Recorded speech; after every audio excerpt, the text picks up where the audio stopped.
This former Navy SEAL, whose name is Rob O'Neill, is known for being the guy who shot and killed Osama Bin Laden, the mastermind behind the September 11th, 2001 terrorist attacks in the United States. And he just decided to sue these guys, Brent Tucker and Tyler Hoover, the former co-hosts of the Antihero Podcast, as well as James Arnett from the Counterculture Inc. podcast. All of these defendants are also apparently military veterans, and O'Neill is suing them for defamation. Tucker and Hoover, who I'll call the Antihero Podcast guys, are being sued for telling their audience that O'Neill was not in fact the guy who killed Osama Bin Laden, and that it was in reality someone else on the mission who did. And if you're not familiar with military or veterans affairs, that is a huge accusation because it's basically implying at the very least some kind of stolen valor. And that is a huge no-no. Arnett, on the other hand, is being sued for saying on a live stream that O'Neill was watching the stream and interacting through an anonymous burner account. But after reading all 49 pages of this complaint, I don't know if Rob O'Neill actually shot and killed Osama bin Laden, but I'm fairly certain that he just shot himself in the foot by filing this lawsuit. This was a huge mistake. Personally, I think it's not only going to cost him his own attorney's fees, but it's also going to cost him the attorney's fees of the defendants. And it might even open O'Neill up to having to pay the defendants compensatory and even punitive damages.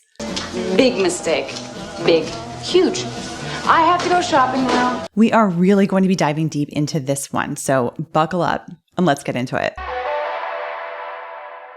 So first, let's give a little bit of background here, and then we're going to get into the details in the complaint and why I think this is such a huge mistake. Rob O'Neill is a former Navy SEAL known famously as the guy who shot and killed Osama bin Laden in a May 2nd, 2011 mission called Operation Neptune Spear. He served for almost 17 years in the Navy before leaving and becoming a best-selling author, speaker, and commentator on TV programs like Fox News and others. Side note, retirement happens at 20 years, and as a military spouse, the thought of Mr. Bytes going almost 17 years and then deciding, nah, I'm not going to go for the last few years before hitting retirement is wild to me. I'm sure O'Neill had his reasons for doing it, but from here, it's like, anyway. O'Neill was also notably a member of SEAL Team 6, one of the most elite military groups around the world and known as one of the handful of so-called Tier 1 operators. So for the folks that are unfamiliar with what that means, let's take a step back for a moment and explain a few things. First, there's of course the umbrella that encompasses the entire military. Most of these people are part of what's called the conventional military. These are people that make up the infantry, the medical corps, the JAG corps, the cooks on an aircraft carrier, helicopter pilots, engineers, etc. But outside that, you have the Special Operations Forces, or SOF. You may have heard of Special Forces, also known as Green Berets, but don't get confused because that is a specific group within SOF. SOF encompasses all military units across the various branches that work in a specialized and often secretive nature. So, Navy SEALs, Army's Green Berets, Army Rangers, Marine Raiders, and the Air Force's combat controllers, there's a bunch of them. Then, within Special Operations Forces, there's also an unofficial delineation between what's called Tier 1 operators and Tier 2 operators. As I mentioned before, SEAL Team 6, also known as DevGRU, which stands for Navy Special Warfare Development Group, is one of them.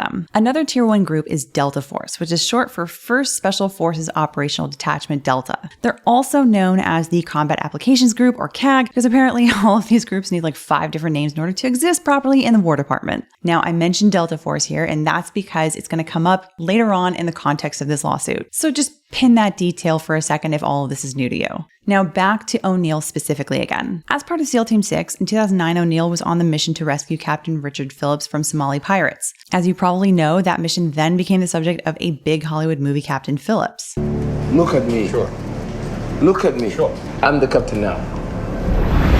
And as I mentioned earlier, he was also on the now infamous mission known as Operation Neptune Spear, the mission to find and capture or kill Osama bin Laden. And as you probably know, this mission also became the subject of a big Hollywood film known as Zero Dark 30. So basically, O'Neill is a seasoned Tier 1 operator within Special Operations Forces who has been on probably hundreds if not thousands of missions, and in the process has done a ton of service to this country. Now let's get into this specific Osama bin Laden raid, Operation Neptune Spear. But first, I do have to thank this video sponsor. This video is sponsored by Henson Shaving. Henson Shaving is not just a razor brand. They're a company that is using 22 plus years of aerospace machining experience to solve the problems caused by mainstream razors. Now, shaving is something that Arguably, most people have to do, but maybe it's not exactly a focal point of their day. Even still, issues like razor burn, excessive cuts, and ingrown hairs can impact your day far beyond that time you spend shaving. And for many people, it's a reality that they don't necessarily know how to resolve and maybe just don't have the time to figure it out, so you end up just kind of living with it. I am 100% guilty of doing that kind of thing. So Henson Shaving offers a simple solution with their razor blade design and their protective shave cream to minimize these issues for you in one fell swoop. It really comes from the design. A single rigid blade and a handle that offers maximum control allows this razor to glide smoothly and minimize tugging on your sensitive skin, all while giving you the closest shave possible. I do have to say, this is probably the closest shave that I've had in a long time, and it's really nice to just not have to think about it anymore. The blade is also easily replaced and super inexpensive, something like $2 to $3 per year once you buy the handle. They even opted to use non-proprietary blades, which means you're not locked into using Henson's blades when you need to replace them. So, no subscriptions, no gimmicks. So if you want a simple solution to upgrade your life and unlock better skin for yourself, go to the website linked in the description below and use the coupon code Legalbytes to receive 100 blades for free. That is 2 years worth of blades. And thanks again to Henson Shaving for sponsoring this video. Okay, back to the video. Now, digging into Operation Neptune Spear, what happened? The commanding officer for this mission was Admiral William H. McRaven. If you're not connected to the military, you might know of him for his 2014 commencement speech at the University of Texas, where he talked about the importance of making your bed every day. Do the big things right. And if by chance you have a miserable day, you will come home to a bed that is made, that you made. And a made bed gives you encouragement that tomorrow will be better. So if you want to change the world, start off by making your bed. Anyway, McRaven was in charge of Operation Neptune Spear. But importantly, he wasn't there on the ground. And by all accounts, there wasn't a live video feed of what was happening once SEALs were on the ground. So from what it looks like, although McRaven was in command over the mission, he wasn't there in person and he didn't see the mission himself. This is an important detail to note for this lawsuit. Aside from that, what appears to be uncontested is that SEAL Team 6 went on this mission with intelligence saying that Osama Bin Laden was hiding out in a 3-story building in a residential area in Pakistan. The building was basically a residential compound with huge concrete walls, a courtyard, and basically everything enclosed inside. Intelligence also said that Bin Laden was staying on the 3rd floor of this building. Now, when the guys arrived on helicopters, things went awry basically right away. One of the helicopters malfunctioned and went down just outside the building, so they had to shift their plans around. But they ultimately got into the building from the ground floor and made their way up the 3rd floor, clearing rooms as they went. Now, the name of the first one of these Navy SEALs to go up to the 3rd floor isn't publicly known. People refer to him as the point man since he was in the first position in these group of guys going up the stairs, or they refer to him by his nickname, which is Red. Red has apparently never spoken out publicly about this raid, and by all accounts, it looks like he just wants to be left alone and to live his life in privacy. But even still, Red is at the very center of this whole controversy. And this is where the story diverges depending on whose account we're listening to. Let's start with the military's official narrative, which aligns with Rob O'Neill's account. According to O'Neill, when they got to the 3rd floor, the point man turned into another room to basically jump on what he thought was either a grenade or a person wearing an explosive device intended to take them out. This left O'Neill to be the new guy in the first position, where he alone found himself face to face with Bin Laden and was able to shoot him in the head 3 times. So I get in the squeeze, and he goes up, and he moves the curtain, and there are 3 people standing there. He didn't have even enough time. He just jumped on them. How he doesn't have a Medal of Honor is beyond me. He jumped on the grenade so the guy behind him could get the shot. Damn. So and simply because he went this way, I turned this way. And standing 3 feet in front of me is Osama Bin Laden, and he's got his hands on Amal, his wife's shoulders. And I don't know what he's doing. He's not surrendering. He's maneuvering somehow. His hands are on her, and I remember thinking, he's taller than I thought. He's skinnier than I thought. So you knew it was him right away. You turned the corner? Yep. His beard is gray. He's not surrendering. He's got to have a suicide belt. So I shot him twice when he was standing up. I shot him again on the floor, and then I moved Amal out of the way. So I can hear Bin Laden taking his last breath. When I shot him, he fell to the foot of the bed. Where'd you shoot him? I shot him in the face 3 times. I moved Amal, and his 2-year-old son is now standing there. And this is the humanity of everything. This kid has got nothing to do with this. I'm a father.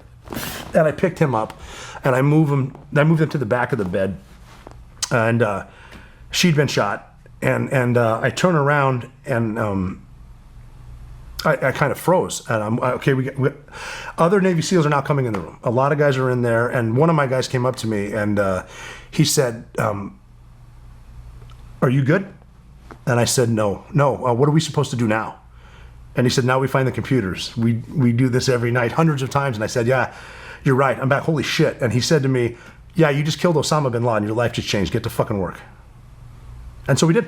They started. We actually took. We do have pictures of Bin Laden. It's actually my gloves in there, putting his head together for the picture, dumping water on him, and like it was. I think the pictures haven't been released because it's one of those things where you really don't need to know how justice looks when it's served. It just is.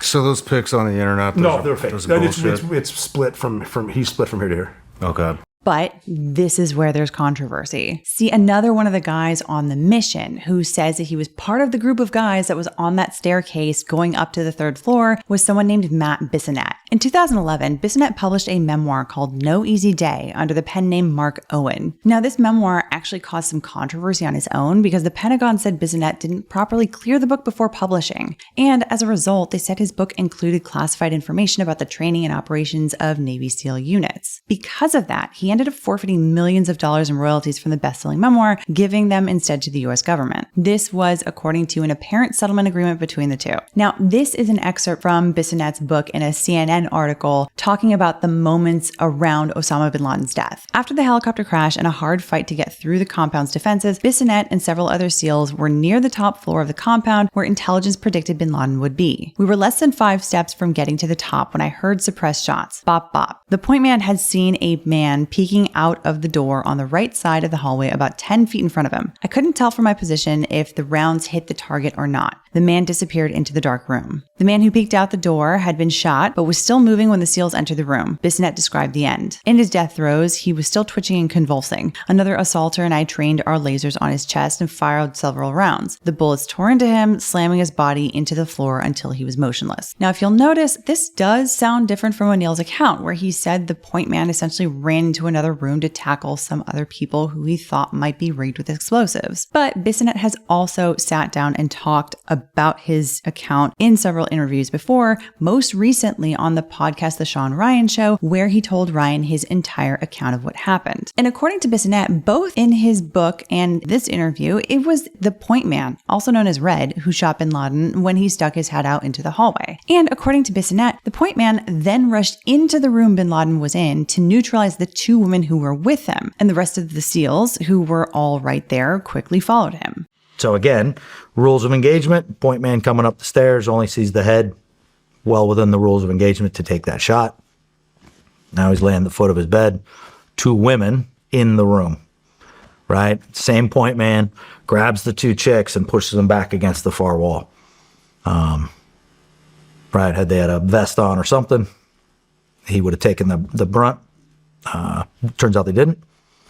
Push them back against the far wall, and that's basically target secure, right? We finished clearing the 3rd floor, and it's okay. Question the women and kids, right? Trying to get a name for the guy. The women gave us an alias. Did you shoot bin Laden? On the ground, yes. You did? Yep. How many times? Couple. Where at? The body. In the body? How did that feel?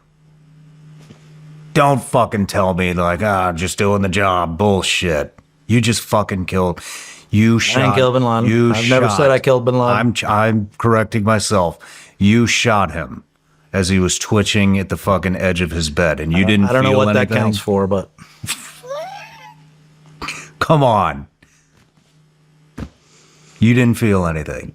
No sense of accomplishment, retribution. This guy fucking brought down the Twin Towers. We had a long way to get home still, right? I think everybody was still very focused on, okay, right? We've got 1 helo down, right? Let's think big picture here, where we are in this situation. Yeah, we got Knucklehead down, but... Did you know it was him? Man, looking at him, it looked like him, right? The women gave us an alias. The kids confirmed it. We went back to the women then confirmed it. We all carried photos of him, right? And all the photos we carried, his beard was gray and his little had gray hair. I searched his bathroom on the shelf just above his sink just for men hair dye. Get the fuck out of here. Are you serious? Been dyeing his beard. That's why his beard's pitch black in all the photos. Oh, shit.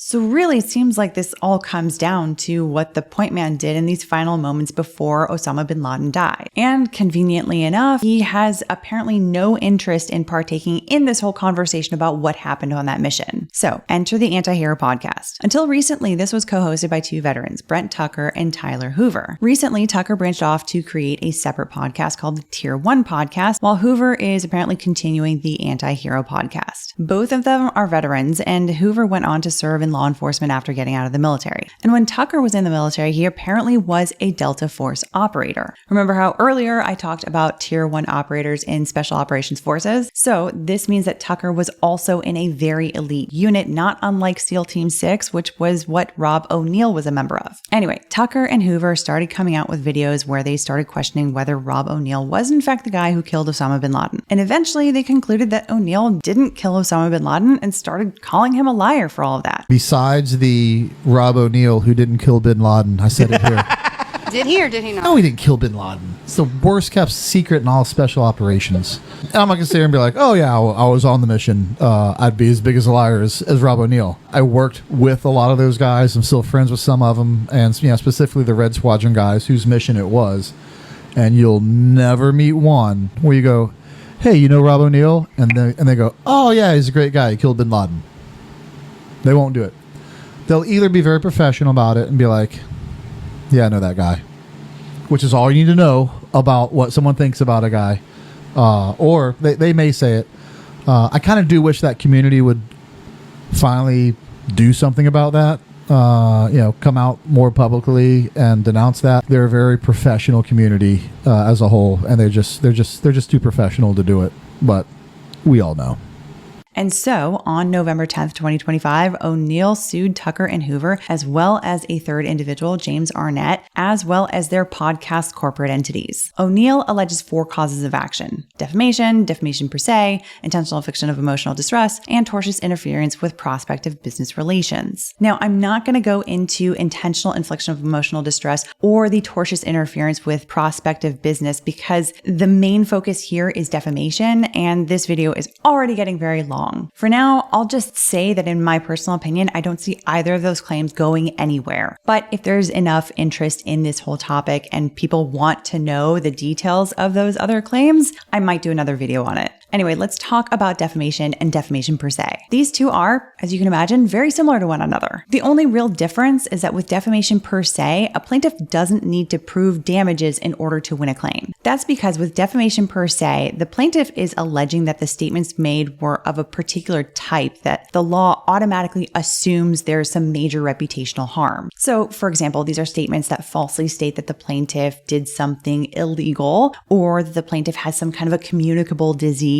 or something along those lines. In this case, O'Neill doesn't actually allege what category of defamation per se these statements fall into, and I think it's going to be a problem for him with this claim. From reading it, I think the closest he can get is criminality under the Stolen Valor Act of 2013, but that criminalizes specifically lying about receiving military decorations or medals for financial gain, and this case sounds like it's outside that scope. But at any rate, he doesn't allege why this should be treated as defamation per se as opposed to regular defamation.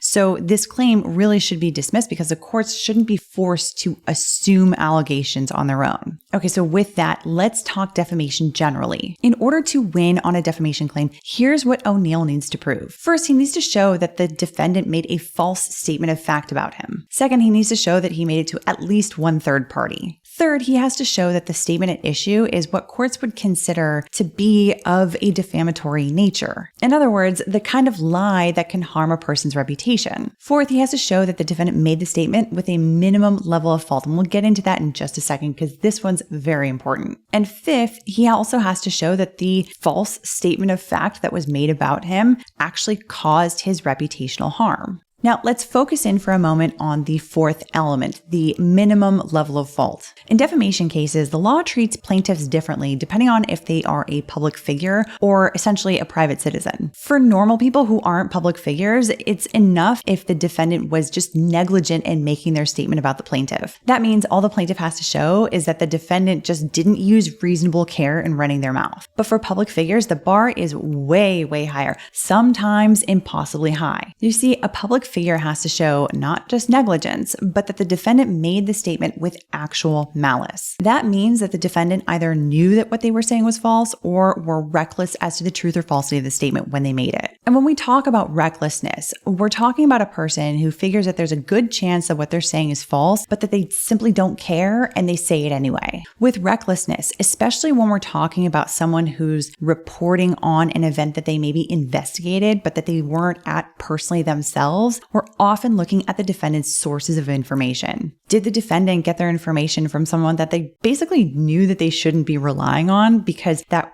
quote unquote witness has proven to be a quack that was successfully sued 5 times over for similar cases in the past? Or did the defendant get his or her information from someone that a reasonable person would think, hey, this has a decent likelihood of being true? As an example, let's say a newspaper runs an article about a shooting that happened in a neighborhood and they interview a woman who says that she was there. If she ends up being wrong about what she told the newspaper probably wasn't reckless for relying on her statement in the beginning because she said that she was there when it happened. So I want to make sure that this is very, very clear when we're talking about actual malice. It is really, really hard to prove, especially when the plaintiff isn't suing the person who made a statement from a first-hand account. And that's especially true because the plaintiff also has a higher burden of proof for actual malice. Specifically, O'Neill has to prove actual malice with clear and convincing evidence. This is more than your typical civil claim, where usually a plaintiff has to prove a claim by a preponderance of the evidence. Preponderance of the evidence just basically means something is more likely than not. It's like getting a football to the 50-yard line and then getting the ball just like an inch past it. That's basically what you need for preponderance of the evidence. In contrast, clear and convincing evidence means highly and substantially more likely to be true. It's not as high of a standard for a criminal case, but it definitely requires that a jury feel pretty damn solid about the defendant making the statements with actual malice. And that also leads me to another big point here. When it comes to defamation, plaintiff really only has one path to victory. They have to prove every single element of defamation. But for defendants, they have potentially many paths to victory. All they need to do is to interfere with the plaintiff's ability to prove any one of those elements, and they win. So basically, when it comes to defending a defamation claim brought by public figures like Rob O'Neill, there are a bunch of lines of defense. In this case in particular, the first one here is that most of the statements that O'Neill lists in this complaint are actually outside the 1-year statute of limitations for defamation in New York. O'Neill tries to say that they've somehow been republished within the last year, but there's a whole analysis that has to be done to determine if that would violate New York's first publication rule, among other things. And that might be a rabbit hole for another video if there's enough interest. But suffice it to say, most of these statements I don't think are going to make it. Second, truth of the statement at issue is a complete defense to defamation. So while O'Neill is the one here that has all of the burden in proving that yes, he did in fact kill Osama Bin Laden, if the defendants can convince a jury otherwise, that on its own is game over for O'Neill. But the thing is, even if O'Neill does successfully prove to the jury that he did in fact shoot and kill UBL, he also still needs to show that the defendants made these statements with actual malice. But even if these guys are wrong and they look like they have a good reason to believe it based on the sources of their investigation, then that's also game over for him. And the big problem for O'Neill there is Matt Bissonette. Like I talked about earlier, Bissonette's account differs from O'Neill's, and it's been out there in the public since 2011. And the Antihero Podcast guys have talked a number of times about how they got their information from him, as well as from behind-the-scenes conversations with other guys who say that they were there on Operation Neptune Spear. I mean, got a lot of people calling me like, hey, are you okay? Hey, are you okay? I'm fine by this. This is, in a weird way, it's one of the best things that could have happened, because I always wanted people to have to come forward, not have to come forward, but wanted them to come forward and back me up. But we're dealing with a group of men who don't normally want to do this, but because they also care about what's right, they will answer questions. and allow me to carry the story for them. And of course, that's already happening. As soon as this lawsuit was told, I was immediately started receiving phone calls like, "Hey, we'll back you up. We'll go to court. We'll see him there. This is crazy." So, and it's not like this divergence of accounts is like new information to the public either. I found this article from NBC News talking about it way back in 2014, around the time O'Neill stepped forward and said he killed UBL. So the way I see it, I think personally, it's going to be impossible for O'Neill to prove actual malice in a case like this. It's because it's totally reasonable to listen to, for example, the guy who wrote a best-selling memoir about the raid. Now, in this complaint, O'Neill's best argument for recklessness to show actual malice is to say the defendants should have known that they couldn't rely on Matt Bissonette's account because he wrote it under a pen name and then got into trouble with the Pentagon when he published the book, and he had to forfeit all of his royalties as a result. But the problem with this argument is I don't personally see how writing it under a pen name makes any part of this book more or less truthful, unless the Pentagon came out and accused the author of not being on Operation Neptune Spear or something like that. And as far as I know, that hasn't happened. And second, there's the fact that Bissonette didn't get into trouble with the Pentagon because he lied in his book. They never said that anything there was inaccurate. If anything, they said that he was too accurate because he was talking about classified material in it. So even with that controversy over the book No Easy Day, I don't see anything that would flag to a reasonable person that this book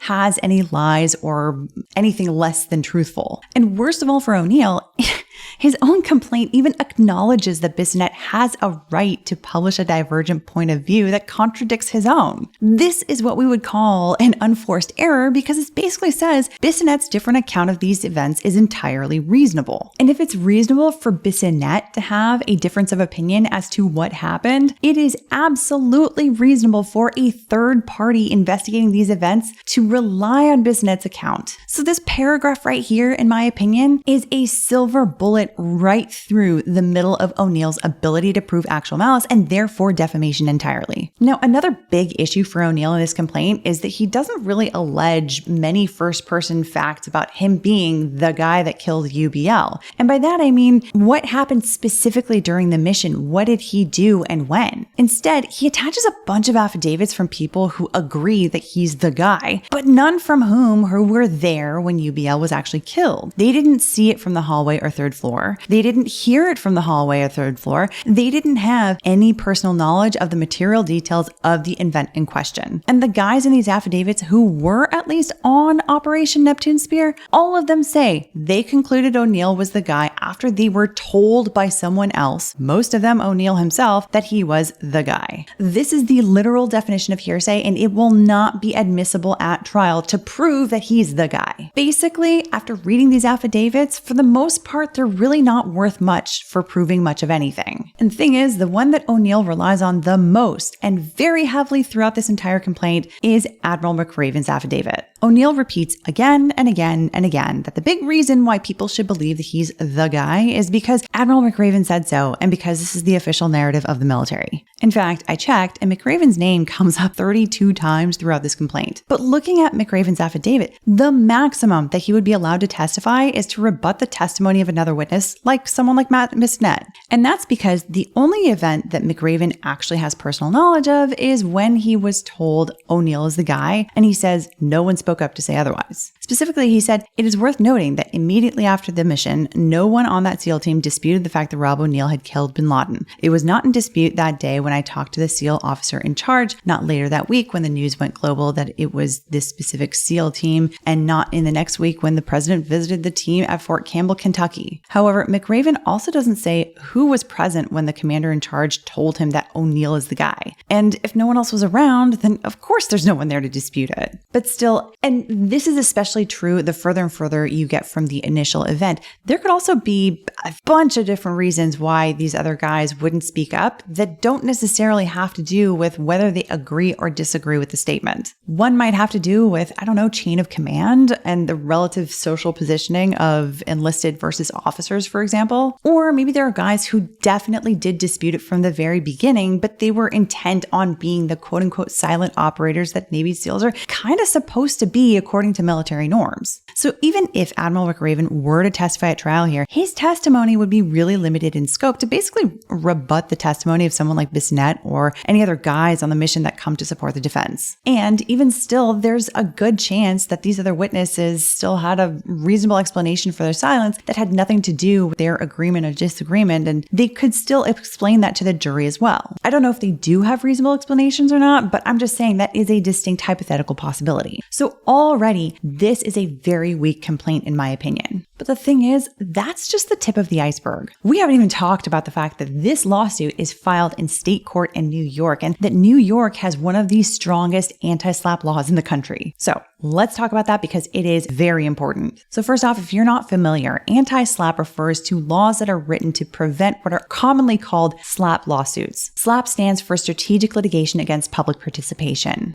Basically, the overall goal of anti-SLAPP laws is to protect the First Amendment. For example, lawsuits filed against a person for defamation always raise the possibility of chilling free speech because it's too easy to shut a person up with a very expensive lawsuit, even if they haven't done anything wrong. And so anti-SLAPP laws basically say you're not allowed to weaponize the judicial system to restrict someone else's legitimate free exercise of speech. Most states, including the District of Columbia, have some form of anti-SLAPP law, and each jurisdiction is different in terms of how strong they are. New York and California have some of the strongest anti-SLAPP laws in the country. Basically, here's how it works in New York. When the defense gets hit with a defamation lawsuit in New York, they have a few options to respond. They can file an answer, which basically allows the litigation to proceed to discovery. Or they can file a general motion to dismiss. In some states, it's called a demur. In New York, the moment that an anti-SLAPP motion is filed, the entire litigation freezes. Until the court makes a decision on the anti-SLAPP motion, the only discovery that's allowed is what the court specifically allows for the purposes of adjudicating the anti-SLAPP motion. And if the court grants the defense's anti-SLAPP motion, the plaintiff automatically has to pay all of the defense's reasonable attorney's fees. That already is a lot of money, but it potentially gets much worse from there. Beyond that, if the defense then proves that the plaintiff filed this litigation for the purpose of harassing, intimidating, punishing, or otherwise maliciously inhibiting their First Amendment rights, the defense can also get compensatory damages from the plaintiff just for filing this lawsuit. And if the defense is able to prove that this lawsuit's sole purpose was to mess with their First Amendment rights, the defense can also get punitive damages from the plaintiff. I cannot stress just how powerful this is for a defendant on the receiving end of a very poorly pled defamation lawsuit. And in my opinion, this one is very poorly pled. So let's take a step back for a moment to go over really quickly what needs to happen for a successful anti-SLAPP motion. In New York, it's a two-step process. First, the defense needs to make a showing that the claims against them involve public petition and participation. In other words, the statements they made were public statements in connection with an issue of public interest. And courts have said the bar here is actually really low. Basically, anything that's not a purely private matter is considered a matter of public interest for purposes of the anti-SLAPP law. And looking at this case, the subject of stolen valor or stolen valor type issues is of huge public interest, particularly in the veteran community. And the subject of who killed Osama Bin Laden is obviously in the public interest because tons of best-selling books and a movie all have been published about the mission, and people are endlessly interested in hearing about these stories. So then when the defendant shows that this lawsuit concerns an issue of public interest, the burden then shifts back over to the plaintiff. At that point, the plaintiff now has to prove that the cause of action has a substantial basis in law. And what courts have said this means is that this is a higher standard than usual at this stage of litigation. Specifically, in order to survive this motion, the plaintiff needs to show that his claim is supported by substantial evidence. What this effectively means is that O'Neill has to have evidence ready at this stage of litigation to basically prove his case. He can get some in some limited discovery, but beyond that, he really needs to have a solid case here. Normally at this stage, outside of anti-SLAPP situations, all a plaintiff has to do in order to survive a normal motion to dismiss is to make strong enough allegations. They don't have to prove anything. Evidence is gathered and exchanged during the discovery phase, which is a little bit later. So that means at the normal motion to dismiss phase, no one expects a plaintiff to already have the evidence in order to prove their entire case yet. But with an anti-SLAPP motion in New York, the plaintiff actually has to show that he has a good amount of evidence that supports his claim. And we've already gone over how weak this complaint is overall. Now, I mentioned earlier that if the defense wins on the anti-SLAPP motion and they're able to convince the court that really the only reason the plaintiff filed this was to infringe on the defendant's First Amendment rights, they can also get compensatory damages or even punitive damages. And I think that there's a decent chance that the defendants can show that here because this complaint is so terribly drafted. And that's especially true for the third individual defendant, who I haven't really talked about much so far, James Arnett. In the complaint, O'Neill alleges that Arnett defamed him on his Counterculture podcast when he basically accused him of using an anonymous burner account to comment on his live stream. The problem is, well, first, I don't even know that this is even defamatory in nature to make a comment like that. And second, the complaint actually makes a complete mess of the transcript. The way they wrote this out is not how it actually happens in the live stream. I checked. Just to give an idea, here are a couple clips, and I'll show O'Neill's version from the complaint on screen just for comparison. You know who says like the most critical bullshit comments are people who don't actually show their real names. So yeah, like Rob. That's Rob O'Neill. That's Rob O'Neill. By the way, Buster, send me a link on my Instagram. You can come on right now. No, right now. Right now. Come on. Send me a link. Come on, bro. I'll say it to your fucking face, Rob. He won't. Comment your email address. I will send you a link. You can come on here right now. He won't. Guarantee he won't. Guarantee he won't. It's literally in his name. It's literally in his name. Ball Buster. Baller Buster. If you're really the Baller Buster, put up your email address. Send me an invitation. Whatever. Send me a DM on Instagram. I will send you a link. You can come on right now. So here's even better. Even better. This is a good comment. Yes. Oh, without question. How many of them are fucking operators? That's a good point. A lot of conventional guys have died in this war, more so than special operations. Dude. So that comment right there, and then the comment that I made afterwards. Yeah. That Rob O'Neill got on his burner account. We know it was him. By the way, Rob, if you're watching, IP addresses, I know how to do those too. Just so you know, bro, like I can tell if you're coming from the same device and it's two different social media accounts, but it's both coming from the same IP address. You could see that easily. It's embedded in the code. It's fucking easy, dude. You're an idiot. Okay? So I'll probably short that. Yeah. Yeah. So Rob.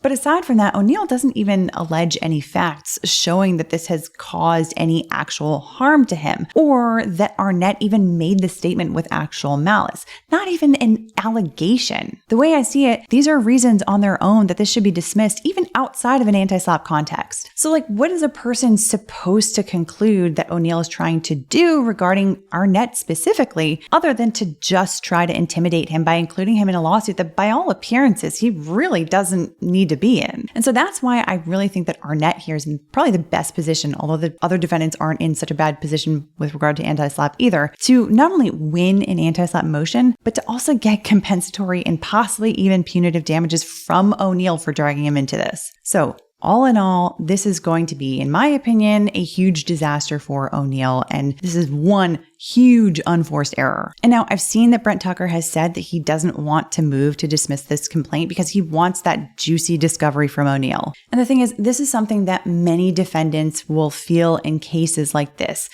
at least at the beginning of a lawsuit. But let me tell you right now, once you find yourself in litigation, you very quickly lose a lot of control over your life, and things get very expensive very quickly. At times when you expect the other side to think logically, even for their own benefit, they might just drag things out for everyone just because they want to be petty. It can be an incredibly painful process, and that can impact not just the parties, but also their friends, their families, their work. Believe me, litigation is no easy process to go through. And so if there's a way to end it without bankrupting yourself, I think that should be seriously considered. But those are my thoughts. What do you think? Do you think Rob O'Neill actually killed Osama Bin Laden, or do you think that it was someone else on SEAL Team 6? Do you think that O'Neill will be able to prove actual malice against these guys? Let us know your thoughts in the comments down below. Otherwise, I hope you enjoyed this or at least found it interesting or informative. And if you did, I would love it if you would hit the like button. It does help us with the YouTube algorithm gods. And if you're new here and you want to see more coverage of crazy cases and interesting legal topics, be sure to hit the subscribe button and the notification bell so you can find out